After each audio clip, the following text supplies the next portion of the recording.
സമാധാനം നിനക്ക് എവിടെ നിന്ന് കിട്ടും? ഒരിക്കലൊരു മനുഷ്യൻ മാനസികമായി തകർന്ന് സമാധാനം അന്വേഷിച്ച് നടക്കാൻ തുടങ്ങി.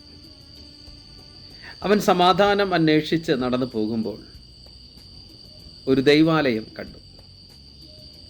ആ ദൈവാലയത്തിലേക്ക് അവൻ സമാധാനം കിട്ടും എന്ന് കരുതി ദൈവാലയത്തിലേക്ക് പ്രവേശിച്ചു.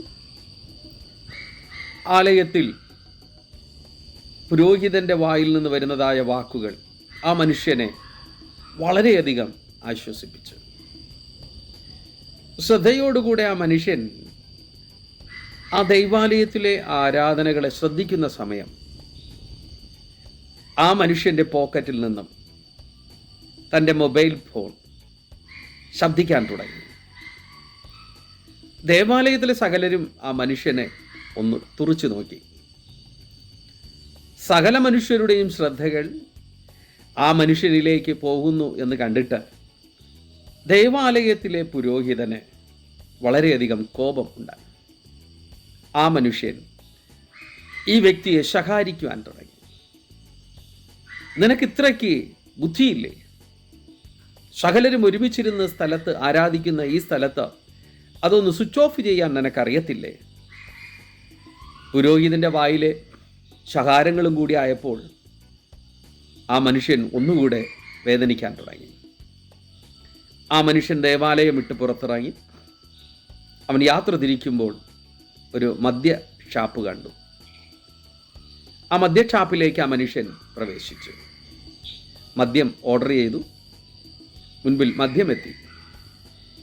എല്ലാവിധ മാനസിക ടെൻഷനിലും ഇരിക്കുന്ന ആ മനുഷ്യൻ ആ മദ്യ ഗ്ലാസ് തൻ്റെ ചുണ്ടോടുകൂടെ അടുപ്പിക്കുന്നതിന് മുൻപായി ആ മദ്യ ഗ്ലാസ് തൻ്റെ കയ്യിൽ നിന്നും തറയിലേക്ക് വീണു. അതിൻ്റെ ചില്ലുകൾ പൊട്ടിത്തെറിച്ചു. മദ്യം വിളമ്പിക്കൊടുക്കുന്നതായ ആ ബാറിലെ ജീവനക്കാരി അടുക്കൽ ഓടി വന്ന് പറയുന്നു, അയ്യോ ഭയപ്പെടണ്ട, നിങ്ങൾ ടെൻഷൻ അടിക്കണ്ട. അയാൾ സോറി പറയാൻ തുടങ്ങി. ആ സ്ത്രീ പറഞ്ഞു, എന്തിനാണ് നിങ്ങൾ സോറി പറയുന്നത്? ഇതെല്ലാ പേർക്കും സ്വാഭാവികമായി സംഭവിക്കുന്ന ഒന്നാണ്. നിങ്ങൾ സോറി പറയേണ്ട കാര്യമില്ല. അവൾ അവിടെ വൃത്തിയാക്കേണ്ടതായ വസ്തുക്കൾ കൊണ്ടുവന്ന് ആ സ്ഥലം മുഴുവനും തുടച്ച് വൃത്തിയാക്കി. ആ മനുഷ്യന് വീണ്ടും ഒരു ഗ്ലാസ് മദ്യം കൂടെ കൊടുത്തു. ആ മനുഷ്യൻ ആ മദ്യവും കഴിച്ച് തൻ്റെ ഭവനത്തിലേക്ക് മടങ്ങിപ്പോയി.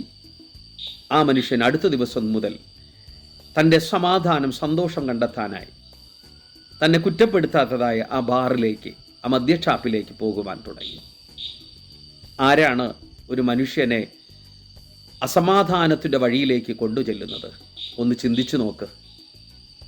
പലപ്പോഴും നമ്മുടെ ചുറ്റുമിരിക്കുന്നവർ തന്നെയാണ് ക്ഷമിക്കുവാനും സഹായിപ്പാനും സംരക്ഷിപ്പാനും കഴിയാതെ ഒപ്പമുള്ളവരെ കുറ്റപ്പെടുത്തുമ്പോൾ അവൻ്റെ മനസ്സ് നീറുന്നു എന്ന് അറിയാതെ ആ മനുഷ്യനെ വേദനിപ്പിച്ച് അകറ്റി നിർത്തുമ്പോൾ തൻ്റെ ജീവിതത്തെയാണ് ഞാൻ നശിപ്പിക്കുന്നതെന്ന ആദ്യ ഉൾക്കാഴ്ച എന്നിലുണ്ടാകണം.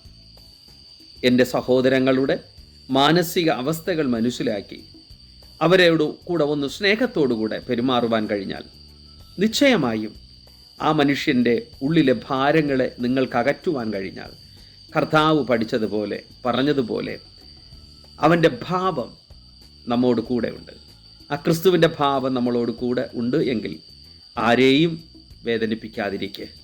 വേദനിക്കുന്നവരിൽ നിന്നും വേദനിപ്പിക്കുന്നവരിൽ നിന്നും ഒന്ന് മാറി നിൽക്കുവാൻ നിങ്ങൾക്ക് കഴിഞ്ഞാൽ നിശ്ചയമായും ക്രിസ്തുവിൻ്റെ സ്നേഹത്തിൽ അവൻ നിങ്ങളെ സംരക്ഷിക്കും. ദൈവം നിങ്ങളെ സഹായിക്കട്ടെ. ആമേൻ.